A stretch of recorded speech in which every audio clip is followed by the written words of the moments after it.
great falling away will come first. The Antichrist will come second. Then the rapture will be third. First thing is a falling away.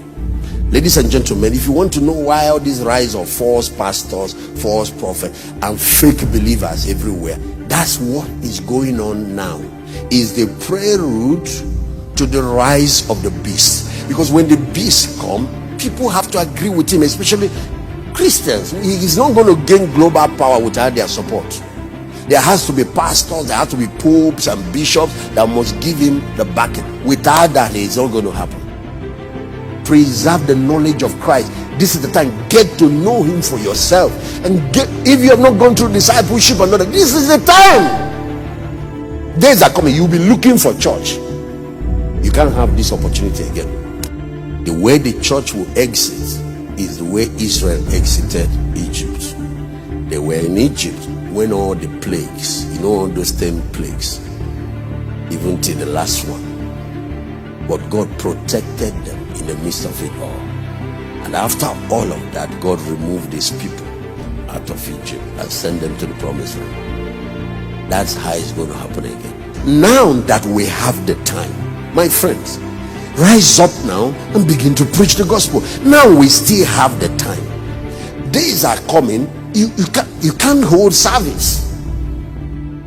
You can't. Now you can do crusades. Rise up and do it. Now you can plant church. Rise up and plant it. Now you can start a cell. Start doing it. Better make sure that your life counts. Now that it's still free, you still have the freedom.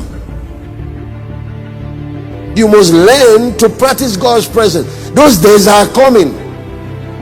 We've been taking pastors for granted, church service for granted. Hey. You're going to have to be your own pastor. You're going to have to pastor your children. Let me talk to us today. Every one of you should go and study the Chinese church. What happened during the communist era? Christianity. There were about 800,000 Christians when the communist revolution. Chairman Mao led the communist revolution. And there were 10,000 missionaries. They were all sent out of China. All the pastors were arrested. Somebody like Watchman Nee stayed and died in prison. One of the most prominent Chinese preachers of that time. They sacked all the missionaries, arrested all the pastors, seized all the church buildings. Not a single church building was left. Stopped any form of broadcast on TV or on any form of technology. And then started hunting Bibles. He didn't want any Bible of any type in the whole of China. The Western missionaries from America, from Britain, all cried. They were praying for China. They said the church, because it's a young church, it will die.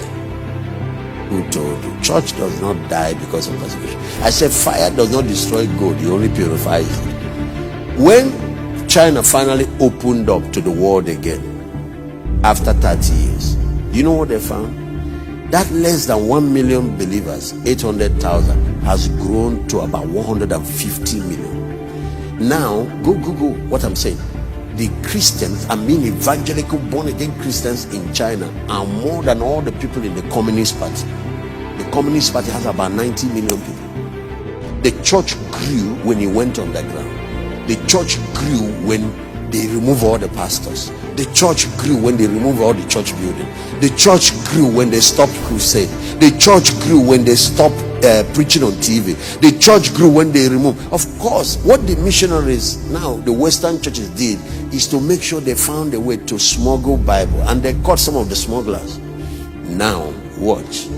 When communism fell, they found out that the church that was not up to 1 million, 800 and something, has grown to over 150 million. What happened? It was when believers discovered that we are all ministers, we are all priests.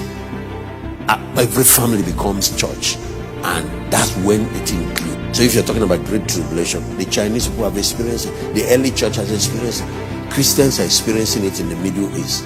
One of the fastest growing church now is happening in Iran. One of the strategies for the end time church going forward is to return back to discipleship and to return back to small groups. And all of you that are listening to me, start your own cell. That is the way forward. These large congregations and worship services, this thing has shaken it up now. this lockdown. Something more serious is on the horizon. Make sure you are a functional priest, that you know God. Start reading your Bible. People don't study their Bible anymore. They only come on Sunday, open their mouth for pastors to feed them. Now, when the pastor is saying something wrong, you can't tell. What will happen is a test. I'm reading it, this Amplified Bible. To refine, to purify, and to make those among God's people white, even to the time of the end, because it's yet for an appointed time. So apart from the separation, to remove false believers is also to prepare us for the rapture. And that's why I tell, if you remain a lukewarm Christian, what will wake you up is coming. You better not wait for that. Now we have the time.